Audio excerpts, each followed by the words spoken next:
That last note didn't come out quite.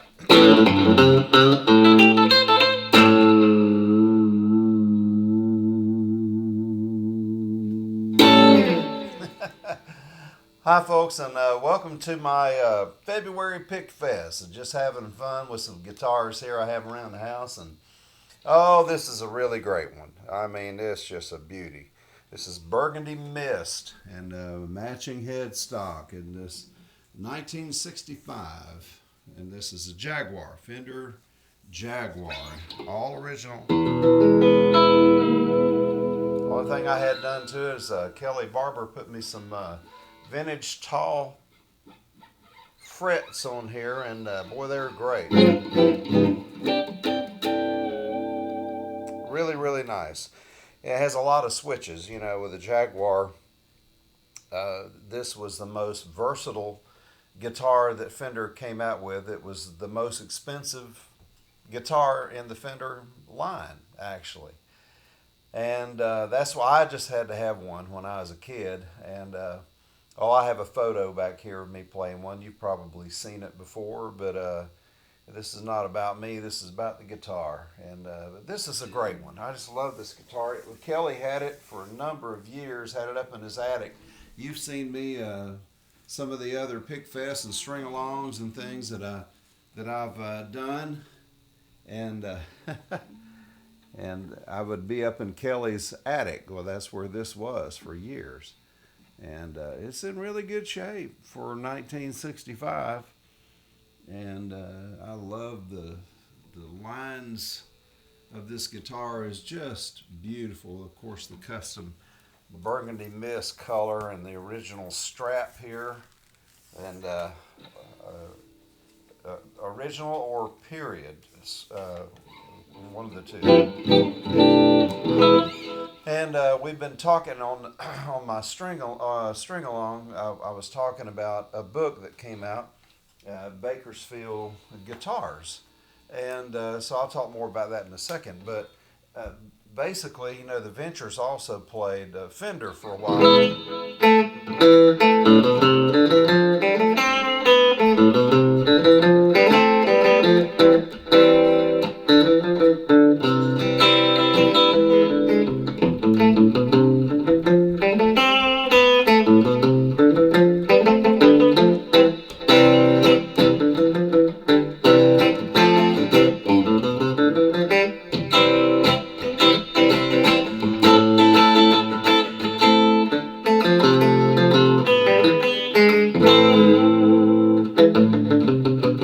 I don't know, something like that. But you know, you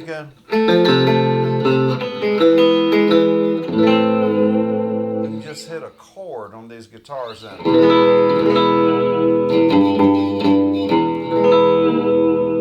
I don't want to overdrive too much on my mics here. I may be already, but I'm having fun when you're doing songs like that, or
for the Chet Atkins stuff, it sounds. And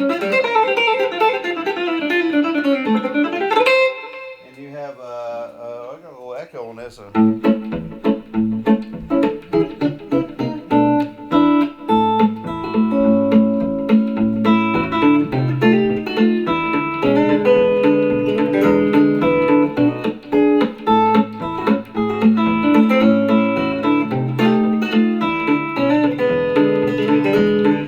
Sounds really great for that kind of thing. Two pickups.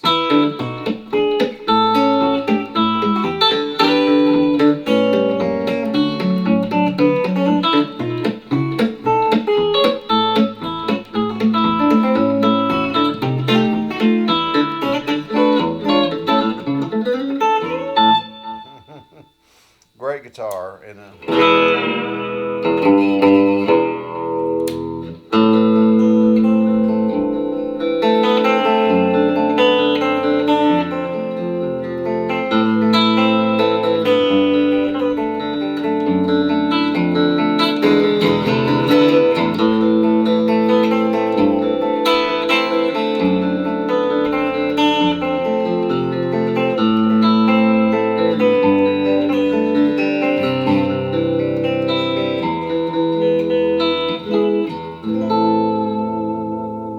like I say, just chords are just so beautiful.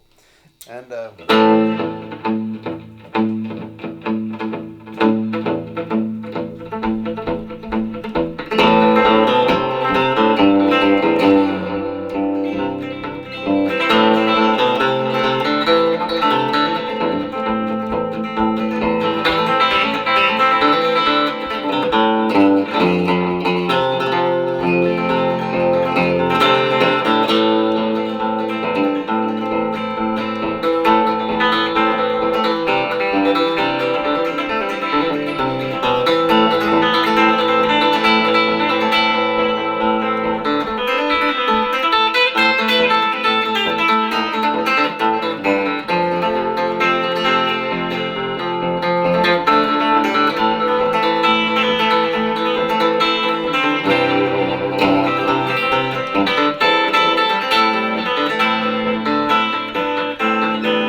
was slightly above below average, as Chet would have probably said. But I'm having fun. I just love it.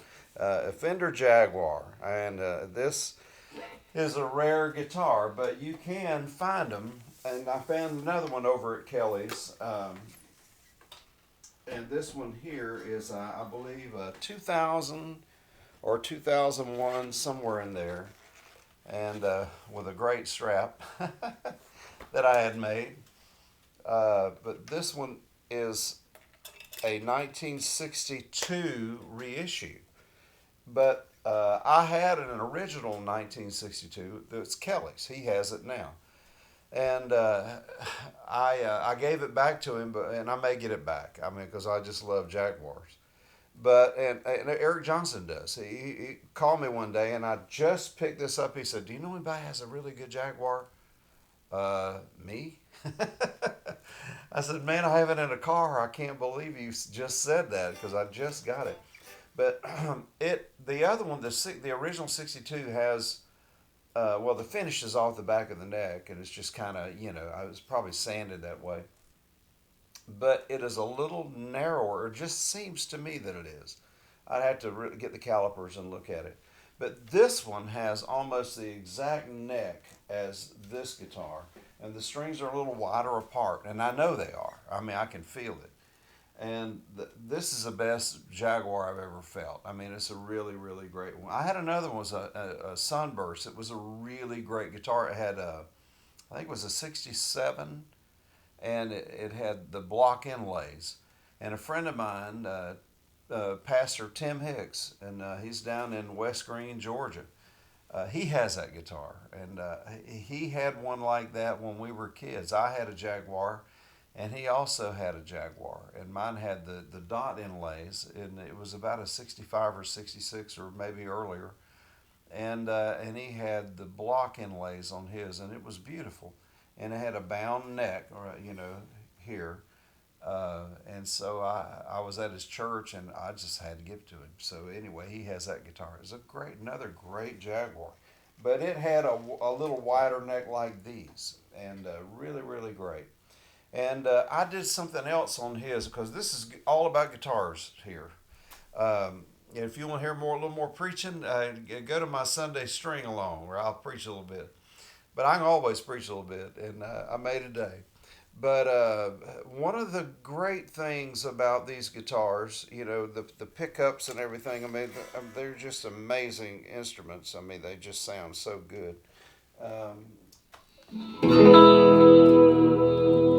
The original's hard to beat the sound, but these are the reissue pickups, and they still sounds great. Now this is the rhythm. It was created to be more of a jazz guitar. You have your volume and tone here, and but it has nothing to do with the pickups here,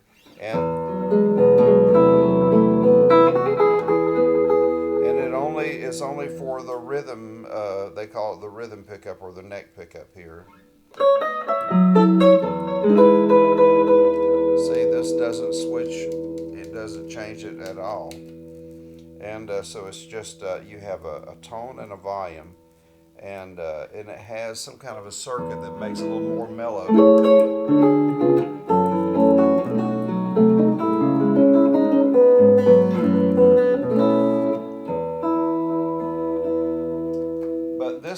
This one here is really close to the way this one here feels and sounds. I just love it.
nice guitar.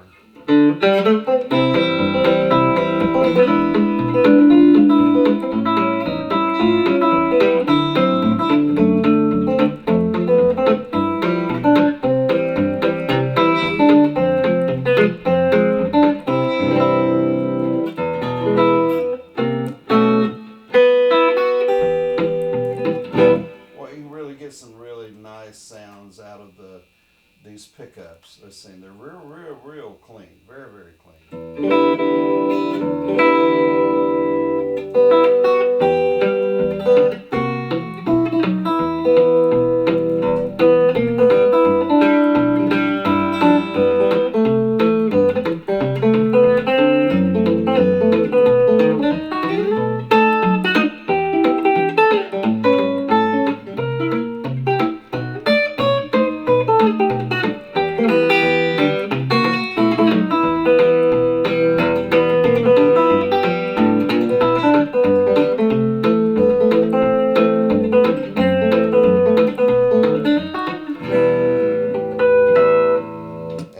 Really nice for Chet style picking. That's just the neck pickup, and then this is another filter.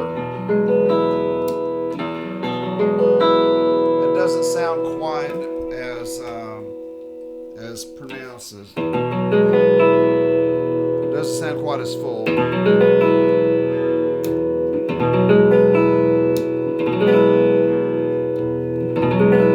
So I never use that switch. But these, up is on and down is off. So down is nothing. So that's just that pickup. That's just that pickup. Both of them.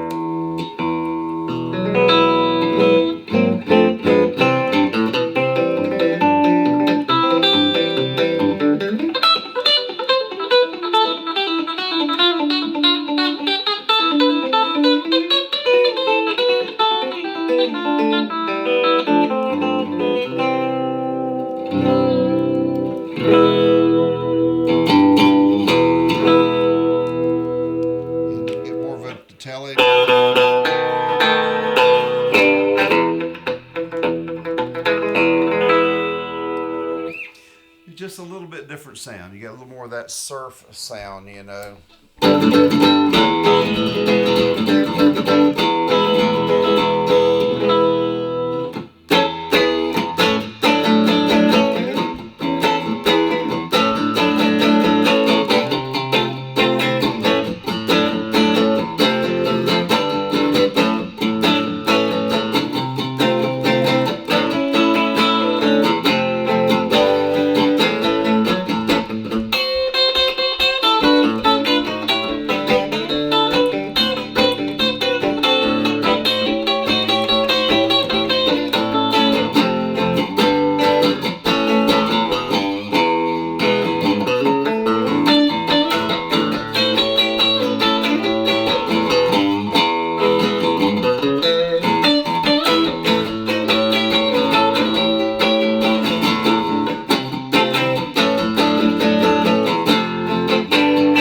Great for rhythm. I mean, it's incredible guitar. I love it.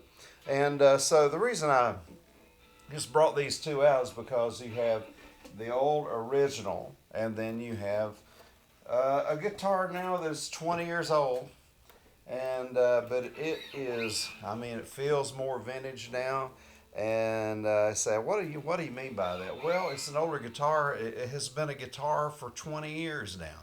And the guitar knows, and when you play it, you can tell it. You can feel that. And so, even in a solid body instrument, and the resonance is just an amazing thing. And I wanted to show you something else that I put on.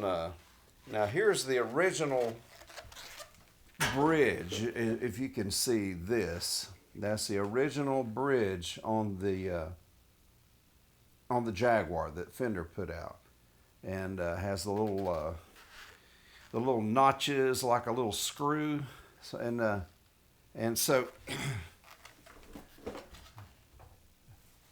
this one here, I have the original bridge, but it has the mastery bridge on it, and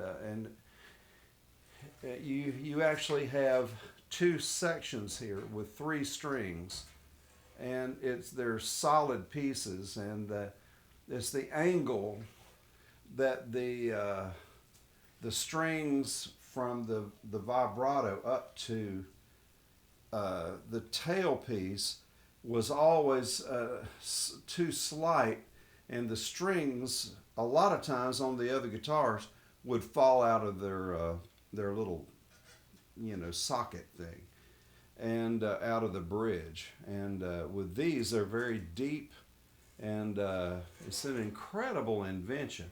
And I'll have to say they really work, and they're really really good.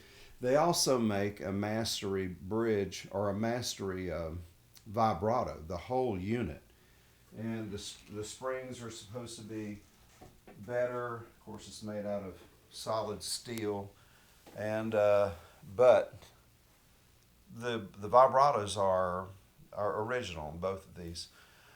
I bought the vibrato unit from Mastery, and I think they come from Minneapolis, and it has, of course, the instructions, and the bridge comes with in a really nice, like a watch case almost, and it has really really cool the way they come. They're not cheap. They're kind of expensive, but at the same time they're really worth it. And a lot of guys, I mean, they just really affirm that it's the best thing you can do for a Jaguar. Excuse me. I should have called this one the random late night guitar picking because it's kind of late. But the Jaguar or the Jazzmaster, and Mastery Bridge, and it's worth the money. Uh, However, on this one, as I said, this one still has the original bridge, but I will probably end up keeping this guitar, and because it's still Kelly's, and if I do, I'm going to put the Mastery Bridge on this one as well, and they have a really good sound. I mean, they probably sound a little more clear. However, this one is really good. This one is a good one, I have to say. It's a really good guitar, and it has the mute. Isn't that cool?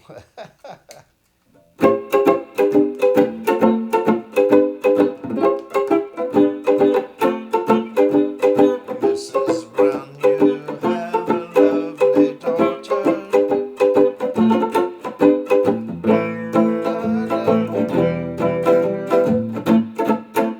It's pretty cool. I love it. Anyway, just having fun. Um, but the reason I really got into talking about these guitars, it really made me think about it, was Willie G. Mosley's book. Now, Willie G. Mosley is one of the most prolific guitar writers in the world. He has been the senior writer over at Vintage Guitar for Vintage Guitar Magazine for many years. In fact, I was gonna actually hold up. I have a Vintage Guitar Magazine, the new one. It has the Mellow Bar guitar, which is a slide, like a dobro slide guitar. It's an electric guitar, and you hold it like a guitar, but the neck is slanted like this, so you can actually play it like a dobro and hold it like a guitar. And it was made in Bakersfield, and so it is featured in the new guitar, Vintage Guitar Magazine.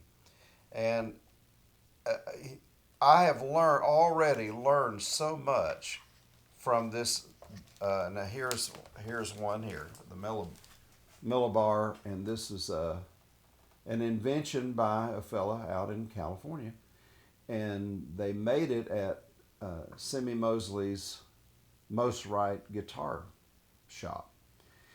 I learned so much, and I still haven't quite finished this book yet, but I've learned so much about Bakersfield and about the music business.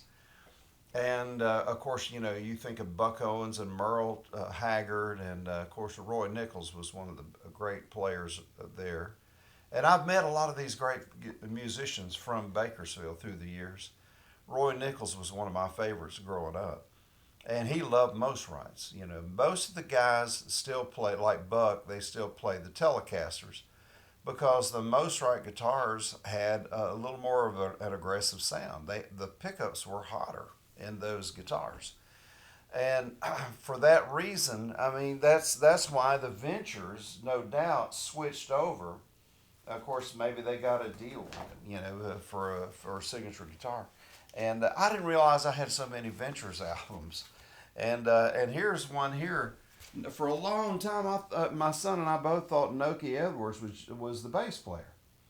And but of course he was. He started off as a bass player. Ended up because he was such a great guitar player, and his technical skills were amazing. He was a hybrid player, and I mean, listen to his Walk Don't Run and Caravan, and oh man, the stuff he did on Caravan was just amazing.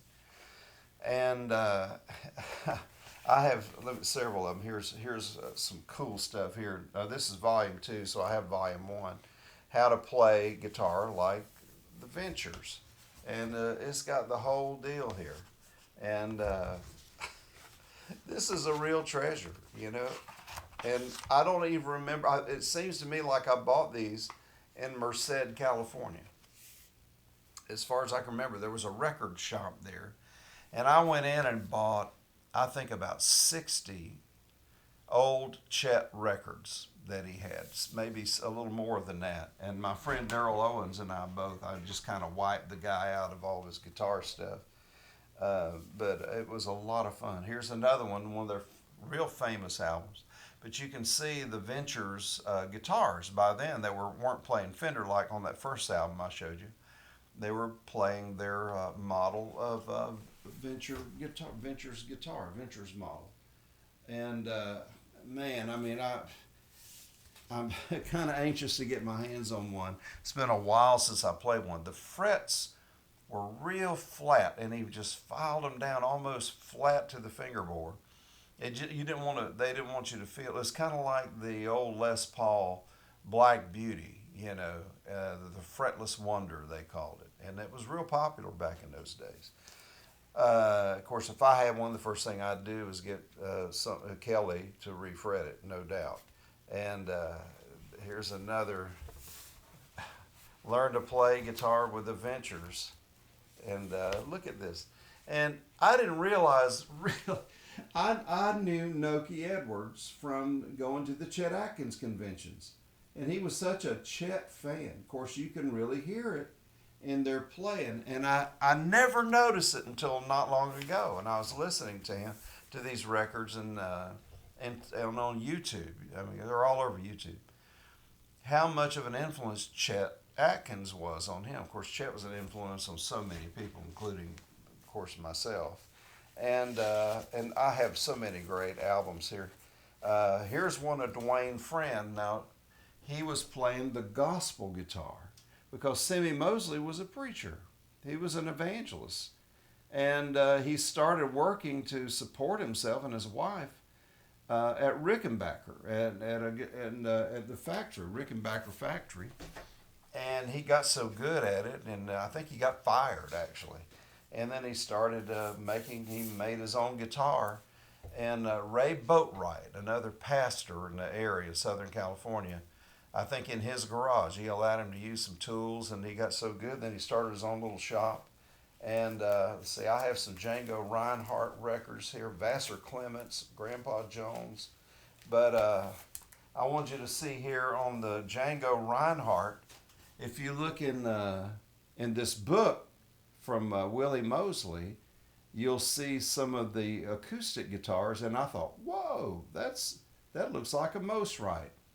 And it no doubt is a Mosrite because it just has a different look than a Gibson or a Martin. And it's a cool little guitar, really is. And so they put it on the front of a Django Reinhardt album. I'm from Jacksonville, Florida, and there was this kid, David Smith, and here he was like 13 years old, and the Happy Goodman family discovered him and found him, and then he started working with other ministries and the Blackwoods, I think, also, and they recorded him, and this was his first album, Mr. Little David, Mr. Guitar. And I think Dwayne Friend also kind of took him under his wing, and no doubt Ernie Maxwell.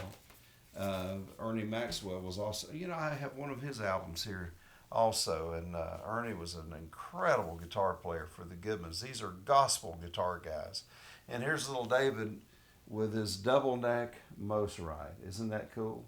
And Willie, I bet you didn't know I had this, but little David was my friend, and still is.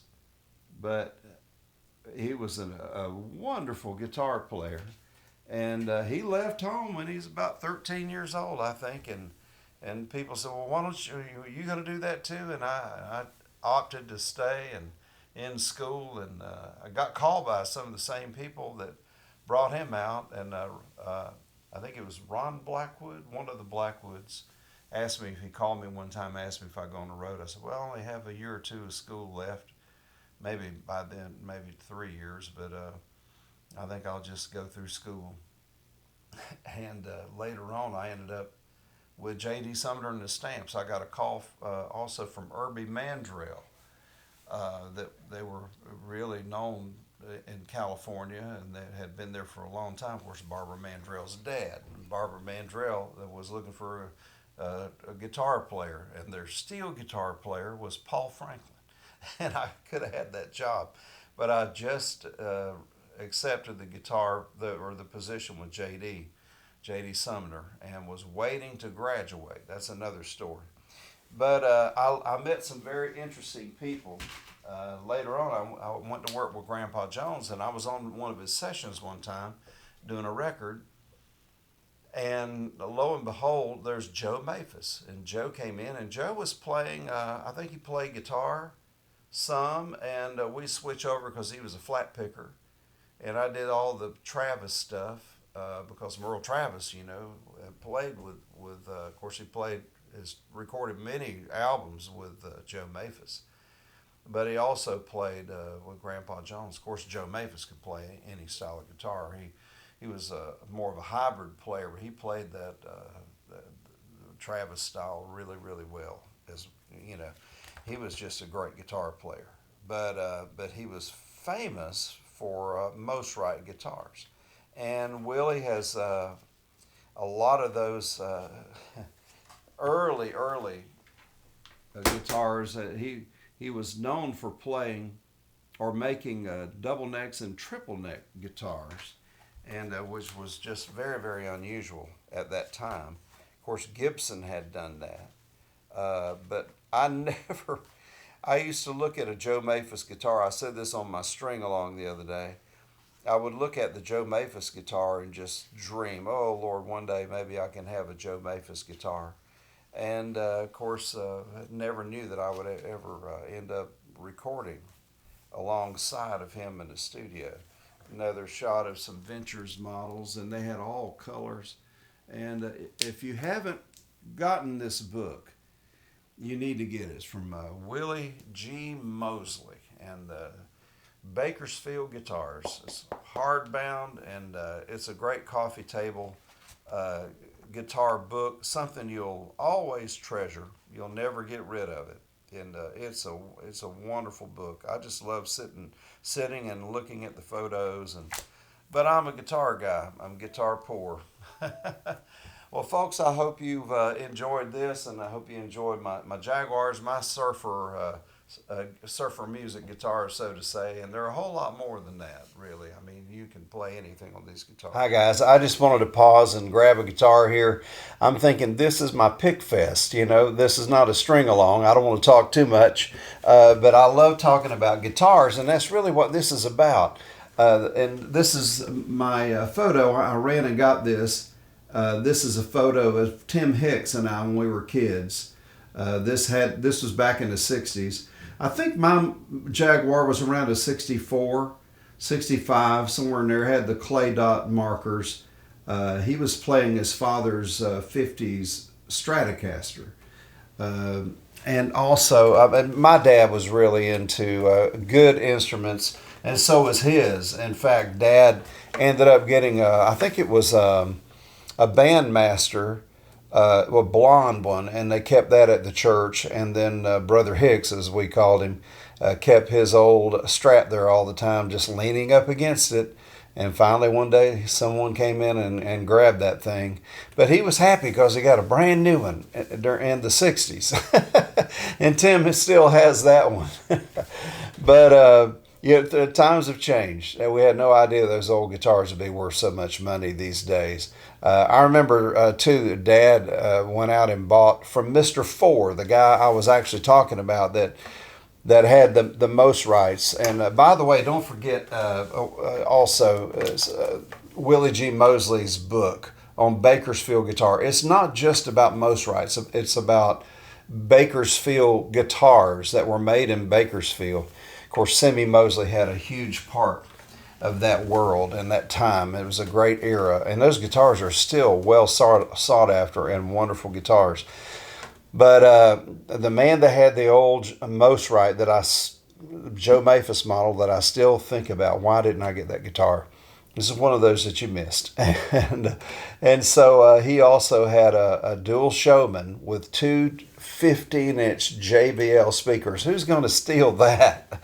And he put it at our church, and it was way over in the corner, and that's what we all played through. And I think Dad played his bass through it, or his 335, whatever he was playing that day. And sometimes I'd play bass, and I'd play my flat top guitar. This is a gift from Kelly Barber, friend of mine, 1960. It's all beat up. I mean, man, it was dropped into 60s. The lady that had it said shortly after her father bought the guitar, and she's had it for years, all that time. But she said it got busted way back then. Who cares? I mean, it's a great little guitar.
Mistakes and all.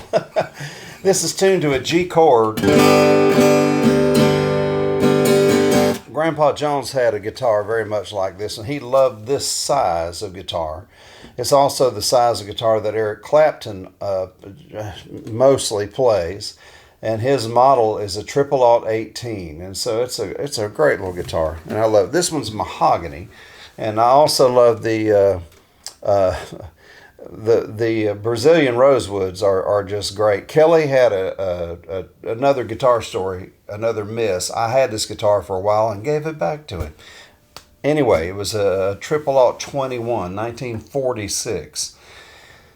Whoever has that, if you'd like to get rid of it again, let me know. But these are just fun guitars. They're a little shorter scale, and 24.9 on the scale length of these guitars. Just perfect. I mean, they're just great. But I wrote that song when I was with Grandpa Jones, gosh, back in the 70s. And I wanted a song that was an alternative to Chet's.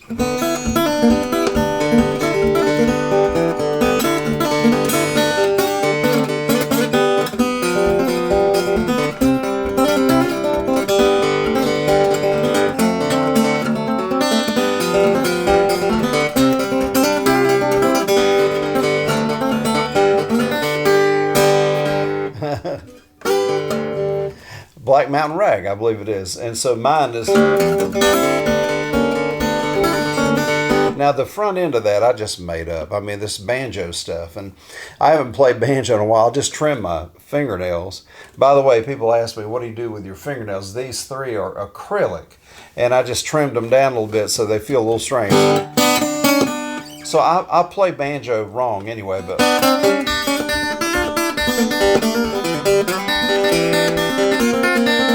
So,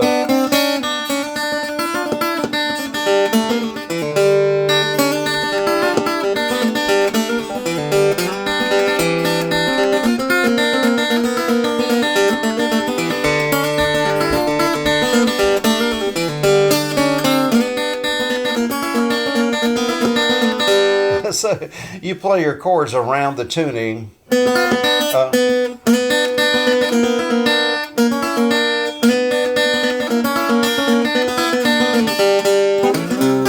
And I just kind of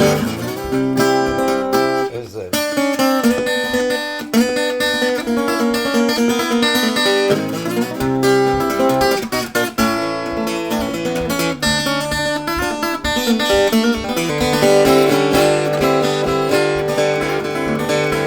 And then I add the bass,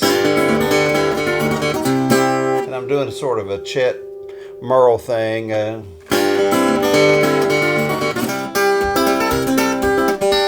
Jerry Reed.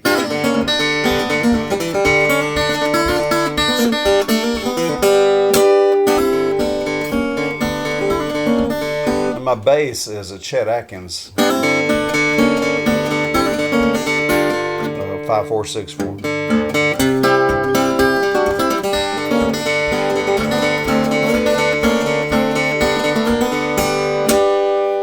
A lot of fun. And then the chorus.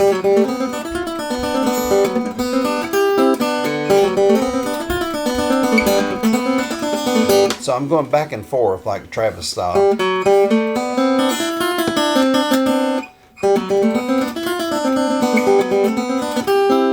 Sometimes I'll add the little finger or the middle finger.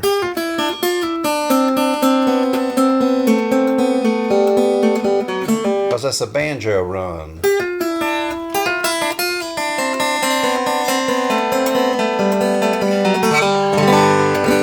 And so I wrote that. I called it Zacchaeus Coming Down.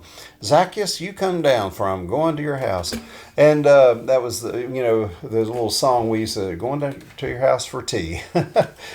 But in the Bible, so I wanted a song that I could play that would be an alternative to Chet's Black Mountain Rag, so I could play it in church. And I know it's just kind of silly. But people say, well, is that a Christian song? I would say, yes, I wrote it, and I'm a Christian. And so, but it's all just guitar playing, folks.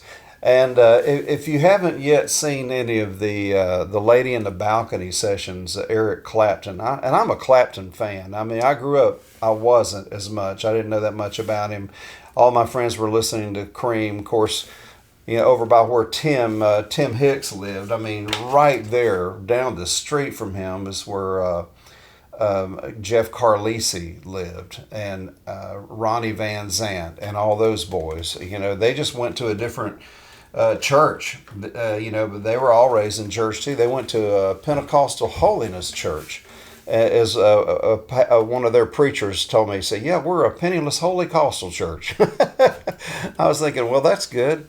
That'd be a great offering. So, anyways, but it's all fun, But I think it's where they got a lot of their fire from, because they play with such passion and such fire. And so that comes from something from within on the inside, because music is a gift. It's a gift from God. Ronnie would have said the same thing, I'm sure. Well, God bless you, folks. I hope you've enjoyed this Pick Fest. Hope you enjoyed your time. And sometime during the day, pick up a guitar and just have some fun with it. And don't forget Willie's book. And when you're not playing a guitar, you're on a plane, or just want to take some time and drink your coffee or your tea or whatever, and get Willie G. Mosley's Bakersfield Guitars. Well, God bless you, folks. We'll see you soon.